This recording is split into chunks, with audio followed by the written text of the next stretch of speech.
రాజధాని నెల్లూరు జిల్లా పెళ్లకూరు మండలంలోని చెంబేడు వద్ద ధాన్యం లోడ్ చేసుకున్న లారీ డ్రైవర్ బి రామకృష్ణ పూటుగా మద్యం సేవించి రోడ్డు మీద ఉన్న 4 ఆటోలు 2 మోటార్ సైకిళ్లను ఢీకొంటూ వెళ్లాడు. స్థానికులు పోలీసులకు సమాచారం అందించడంతో పోలీసులు సినీ ఫక్కీలో చేస్ చేసి లారీని నాయుడుపేట సమీపంలోని స్వర్ణముఖి బ్రిడ్జ్ వద్ద అతడిని పట్టుకున్నారు.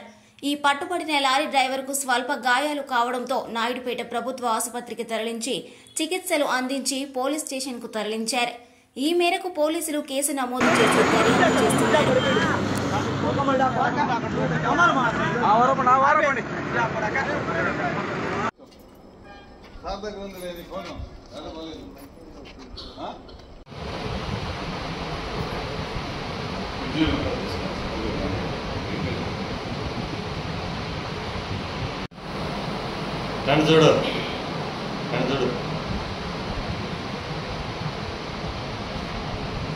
మరిన్ని న్యూస్ అప్డేట్ కోసం A3 న్యూస్ ఛానల్ ని సబ్స్క్రైబ్ చేసి బెల్ ఐకాన్ ను ప్రెస్ చేయండి.